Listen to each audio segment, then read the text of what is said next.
Bonjour, aujourd'hui nous allons étudier les outils liés au texte qui se trouvent exactement ici. Je prends le premier outil, je fais un simple clic gauche et entrée. Je rentre mon texte, je fais OK. Nous voici donc avec un texte le plus ordinaire qui soit. J'appuie sur la touche suppression de mon clavier et je reprends le même outil. Je fais un clic gauche au début, j'étire la souris, je fais un clic gauche, encore ici, un autre là, un autre là, un autre là, et entrée. Je rentre un texte, ceci pour vous montrer qu'il est possible d'aligner le texte sur une ligne directrice. Je rappuie sur la touche suppression. Cette fois-ci, je sélectionne l'outil texte, je fais un clic gauche pour débuter, puis je continuerai par un clic droit. Et ainsi de suite, clic droit et entrée quand je veux terminer. Je rentre le texte et cette fois-ci le texte est aligné sur la ligne directrice qui est courbe. Donc à noter que le clic gauche correspond à des lignes droites, le bouton droit trace des courbes. Maintenant, nous allons voir comment manipuler le texte. Je vais simplement faire un clic gauche et entrer. Je vais rentrer notre texte habituel, que voici. Je vais un peu zoomer dessus. Vous pouvez constater que sur le texte, nous avons ici, sous chaque lettre, un point. Voilà, quand j'approche la souris, elle se change en petit triangle.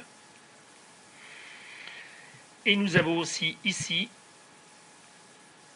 au milieu de chaque lettre, pareillement un point.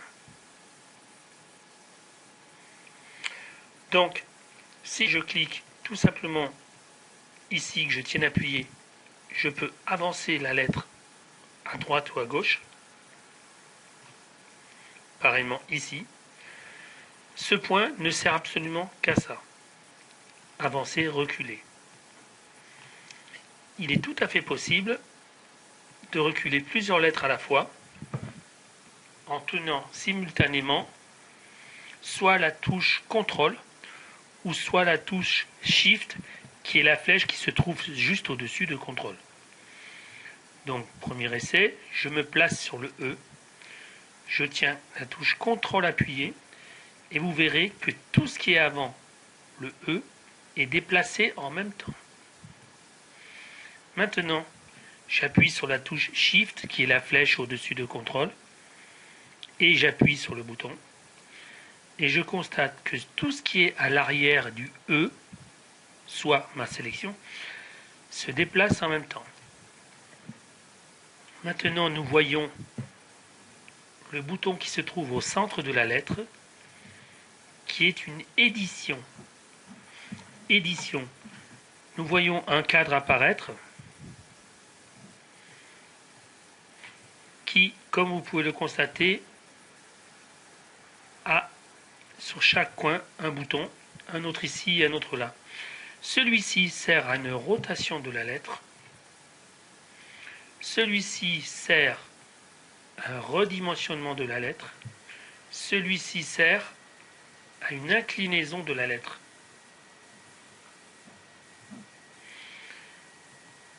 Voilà. Et celui-ci a un étirement.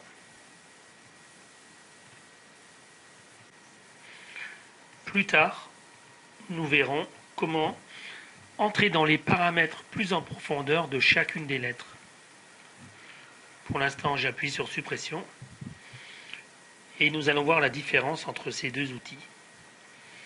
Comme je vous l'ai dit tout à l'heure, le premier, si je fais un clic gauche et un deuxième clic gauche et entrée, Je rentre mon texte habituel. Voilà. Je vais refaire la même chose avec celui-ci. Clic gauche, gauche.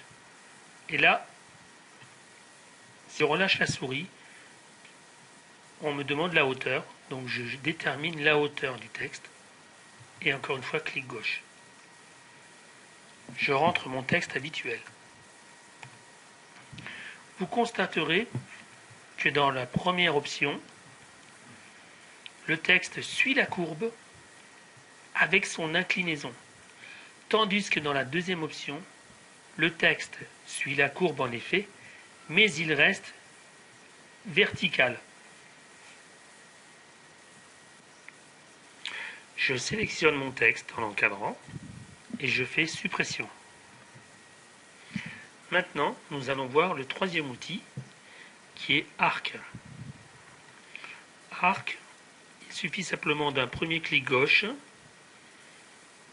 d'un deuxième clic gauche en fin de ligne et de déterminer la hauteur, puis la hauteur de texte. Je n'ai fait que des clics gauche, je le précise. Ok, j'entre un texte.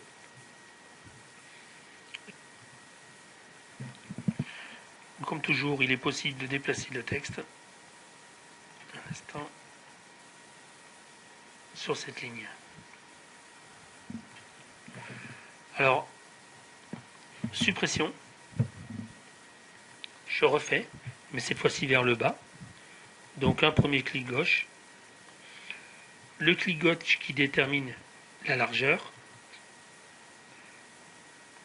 Je tire la souris vers le bas pour déterminer la courbure. Puis je finis par un clic gauche encore. Et cette fois-ci, en tirant vers le bas, je détermine la hauteur du texte. C'est que je rentre mon texte. Voilà. Passons à l'outil suivant, qui est celui-ci. Texte courbe en haut et en bas. Je clique sur le centre du cercle et je tiens avec le bouton gauche pour donner la dimension. Je relâche.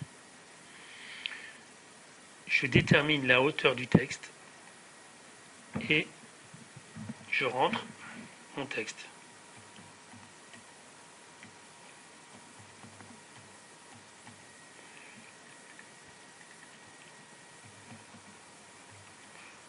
Voilà.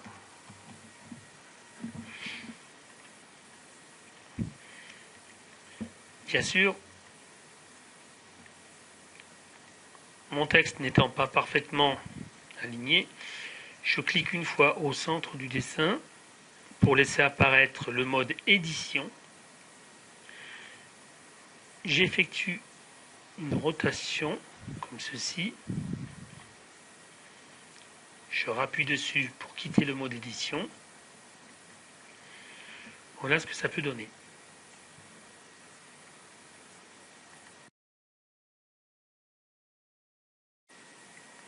Maintenant, nous allons voir un autre outil qui, à mon avis, ne sert pas beaucoup, mais bon, il est là.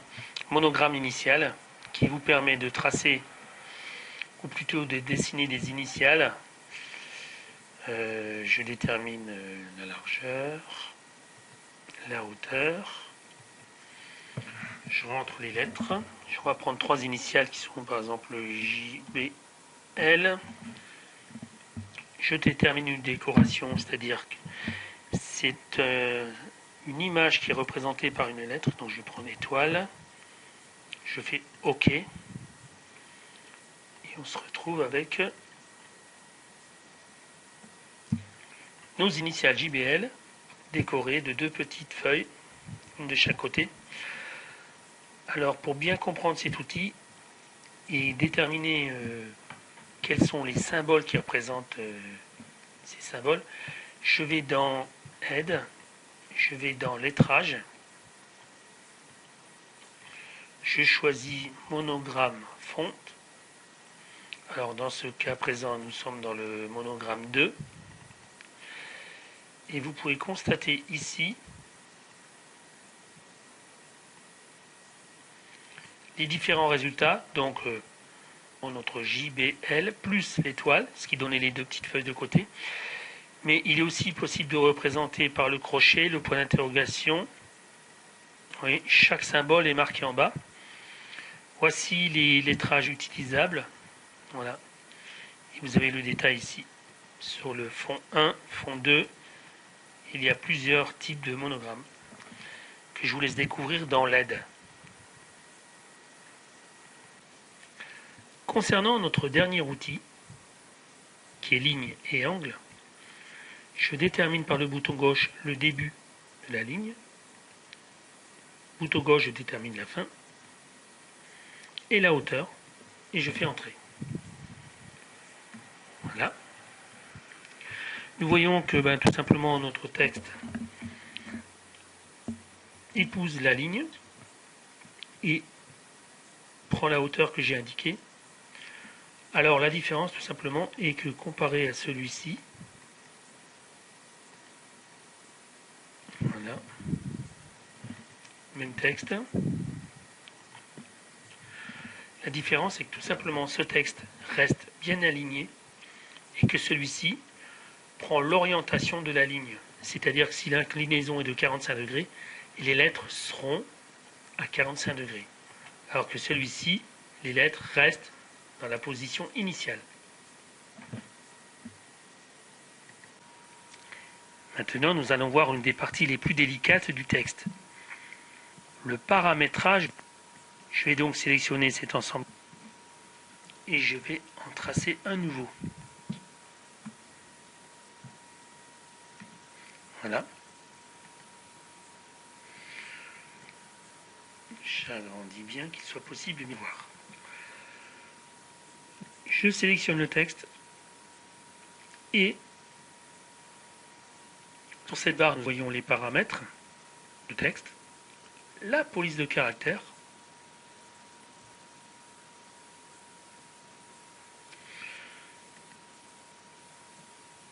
la hauteur que je peux déterminer ici, 10 mm.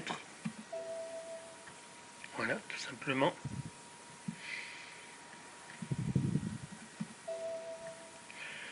L'enveloppe, c'est-à-dire si je veux prédéfinir une forme à mon texte, comme celui-ci. Ça va essayer de voir, on a l'incurvé, voilà. Voilà. Justification de texte, c'est-à-dire alignement à droite, alignement à gauche, centré. Nous avons l'espacement entre les lettres, c'est-à-dire si je mets 2, bien 2 mm espace mon texte, je vais revenir à 0. Et la largeur du texte,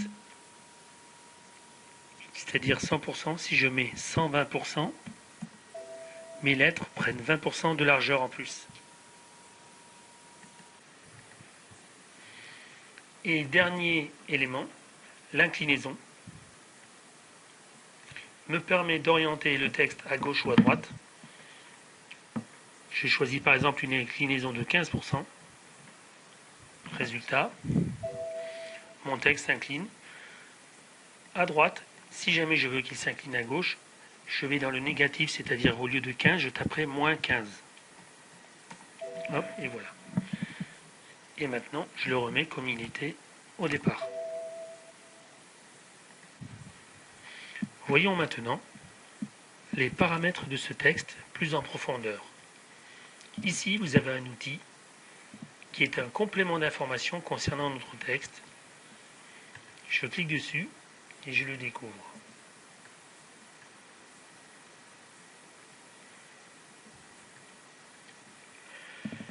Nous avons par exemple notre lettre D qui est d'une certaine largeur, mais pour certaines broderies, il serait bien que celle-ci soit plus large. Par exemple, si jamais je brode sur du polaire, il se peut qu'il y ait un phénomène de rétractation et je voudrais gagner un peu d'épaisseur.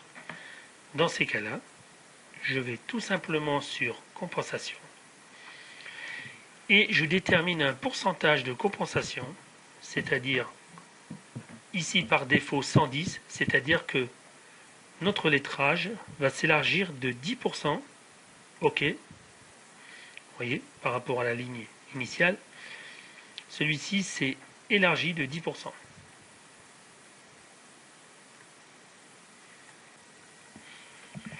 Il se peut aussi que votre texte soit trop lâche, c'est-à-dire que le bourdon qui compose le zigzag de cette lettre D n'est pas assez serré ou trop serré selon ce que vous désirez en faire. Pour cela, pareillement, j'appuie sur la flèche noire. Je vais dans bourdon. Et nous voyons ici la densité du texte. Alors, il faut savoir une chose.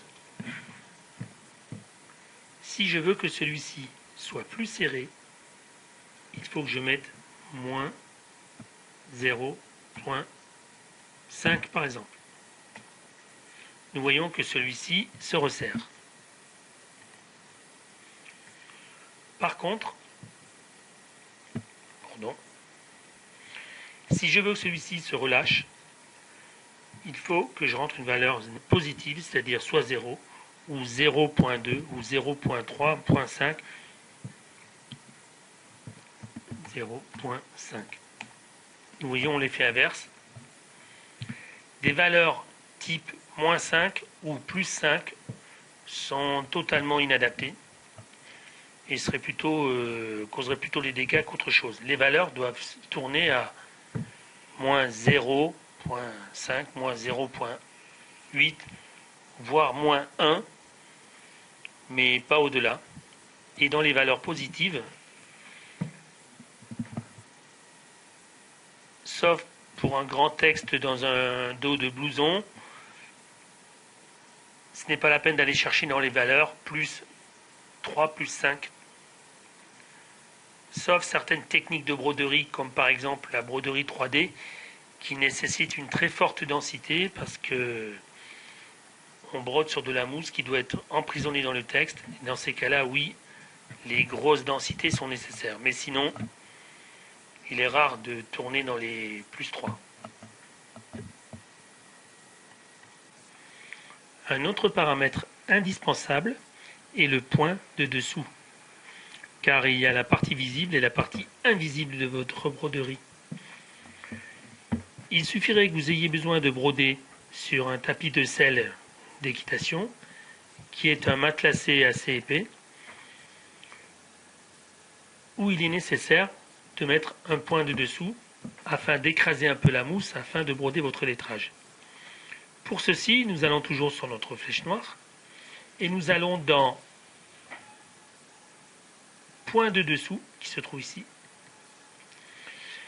Et si nous faisons zigzag et OK, alors regardez bien la lettre, OK, voilà.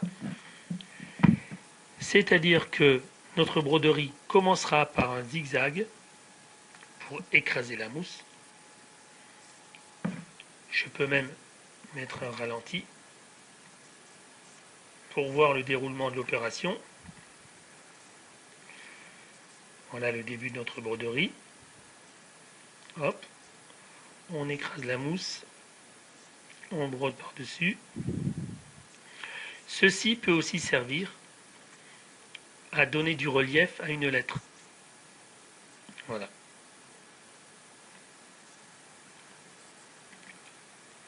Bien sûr, il s'agit maintenant d'un zigzag, mais il est possible de mettre aussi des traits perpendiculaires, parallèles ou contours. Perpendiculaire, voici ce que ça donne. Simplement un aller-retour. Voilà, un aller-retour, on brode par-dessus, un aller-retour, on brode par-dessus, un aller-retour et on brode par-dessus. Un autre élément qui quelquefois peut avoir son importance est la longueur de point de dessous. Ici, ces quelques points, là, sont les points de dessous des fils de liaison pour se rendre d'un endroit à un autre avant la broderie, mais qui dans le cas de petits lettrages peuvent faire des boucles qui apparaissent. Et la longueur par défaut étant de 3 mm, il est possible de la diminuer, toujours avec notre complément flèche noire. Nous allons aller dans contrôle qualité. Et cette longueur de point se trouve ici, longueur de point de piqûre. Dans le cas de petit lettrage, je précise, je le passe à 1,5, vous voyez, ce qui en multiplie le nombre, mais ce qui évite aussi le risque de boucle. Il est aussi quelquefois gênant, lors d'une broderie, d'avoir un fil entre chaque lettre. Il est possible de supprimer ce fil, pareillement, ici sur notre menu. Nous voyons coupe-fil 3 mm. Si cette longueur est supérieur à 3 mm, ce fil sera coupé. S'il est inférieur, il sera laissé. Donc si je mets 2 mm, si la distance dépasse 2 mm, ce fil sera coupé. Je peux aussi décider de jamais couper et de toujours couper. Si OK, nous voyons ce fil disparaître. J'affiche la règle pour bien se rendre compte de la distance qui sépare nos deux lettres. Donc pareillement, flèche noire, coupe-fil 3 mm, 2 mm, toujours coupé ou jamais.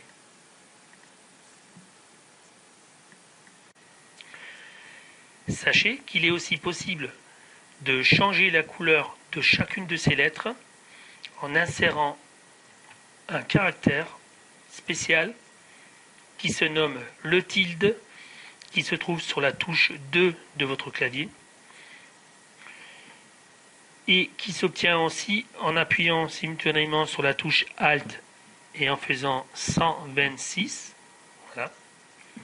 Entrée. Et vous voyez que les couleurs changent. Donc je refais Alt 126. Vous voyez. Donc ce symbole qui s'appelle le tilde permet de changer de couleur à la lettre suivante. Donc Alt 126. Voilà. Une difficulté que vous risquez de rencontrer dans le domaine du texte est de vouloir un caractère, par exemple le tréma ou des caractères accentués, qui ne figurent pas dans certaines polices. Donc je vais sélectionner l'outil texte, bouton gauche et entrée. Je tape Anaïs. Anaïs, prénom composé d'un tréma. Là je le redimensionne.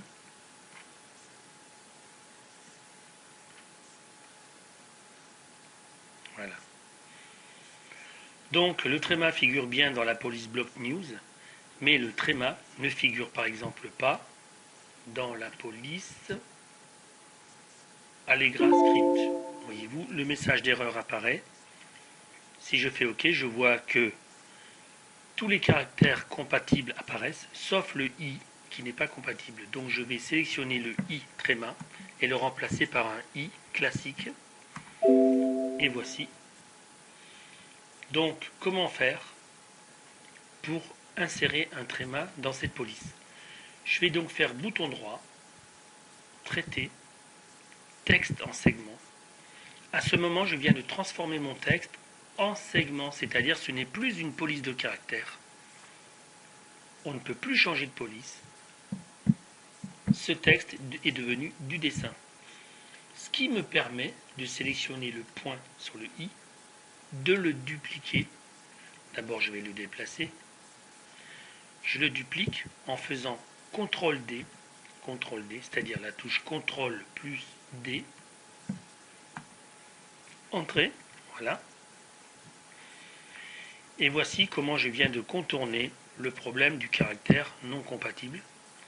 Ceci est valable pour d'autres caractères, comme les accents.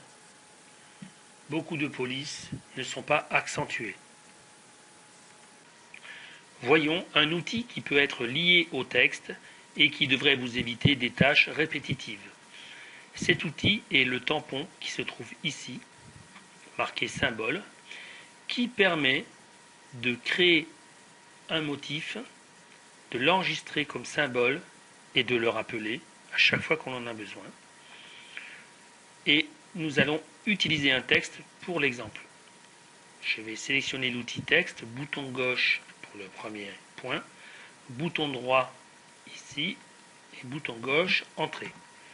Ceci afin d'écrire un texte en arrondi. J'ai choisi une police plus adaptée. Ici. Voilà. Rien de particulier jusque-là. Je désire simplement que ce texte soit souligné. Donc je prends l'outil crayon, bouton gauche, bouton droit, bouton gauche, bouton gauche, bouton droit, bouton gauche, et je finis par la touche H qui ferme la courbe et entrée. J'appuie sur la touche D et je donne des directions en tenant appuyé d'un bord à l'autre les directions. J'appuie sur la touche S qui me permet de revenir à l'outil de sélection. Je vais simplement déplacer le point vert qui est le point d'entrée et le triangle rouge qui est le point de sortie. Je précise simplement que je désire un petit nœud à la fin avec un coupe-fil. Voici le motif que j'aurai à reproduire souvent. Donc je sélectionne ce motif, je fais bouton droit, enregistrer, symbole. Mon curseur se change en forme de croix. Je me place en haut et je clique gauche en ne relâchant pas, je tire vers le bas. Je précise que je n'ai pas relâché et je lâche. Voilà, je rentre un nom. Je vais marquer prénom, courbe. Et je fais enregistrer. Maintenant, chaque fois qu'une personne viendra pour me demander un prénom correspondant à ce format, je n'aurai qu'à tout simplement rappeler le symbole. Je clique sur le tampon.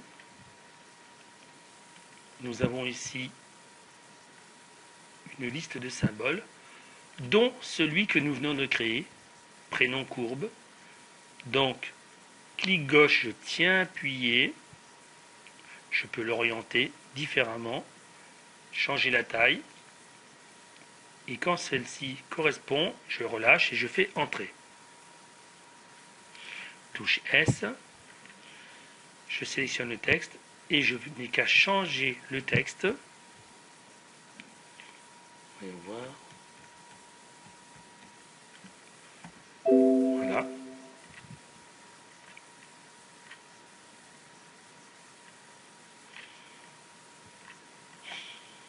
Tout simplement.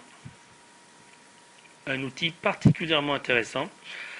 Alors je précise que j'ai rangé dans cet outil tous les caractères accentués, tréma, accent, ce qui me permet en cas de besoin d'appeler deux points, des accents ou autres symboles, mais cet outil sera étudié dans un autre cours.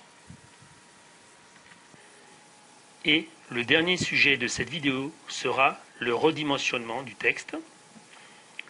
Comment mesurer ce texte? Il est possible, bien entendu, de faire apparaître une grille, sachant que 1 carré égale 1 cm. Je peux zoomer dessus, voir que 1 petit carré égale 1 mm. Mais c'est plutôt fastidieux de mesurer de la sorte. Il y a aussi la règle, qui me permet, par exemple, de mettre le 0 ici, de savoir approximativement que mon texte mesure dans les 20 cm. Mais le plus simple étant encore les touches raccourcies de CTRL R, je précise touche CTRL plus R, qui me permettent de faire apparaître une fenêtre de redimensionnement. La case proportionnelle étant cochée, cela me permet de redimensionner, je vais rentrer 200 mm.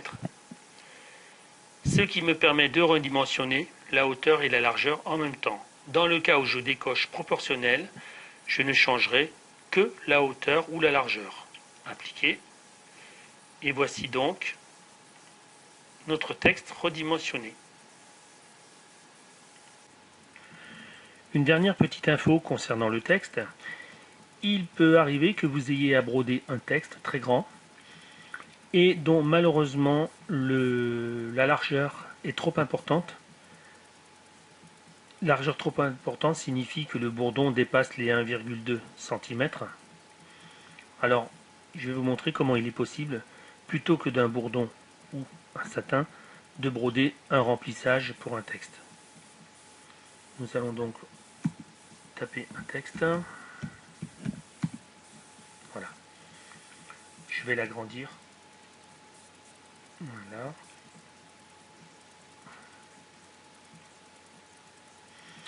Je vais donc aller sur notre flèche noire en haut à droite. Je vais aller dans Bourdon.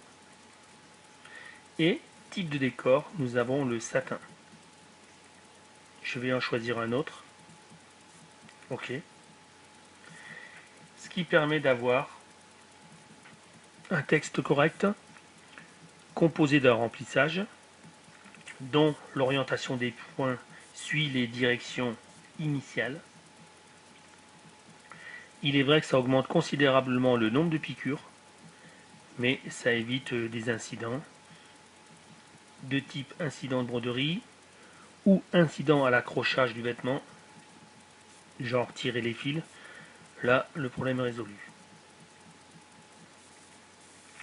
Il y a encore énormément de choses à voir concernant le texte, mais il faudrait une vidéo de 3 heures pour en faire le tour.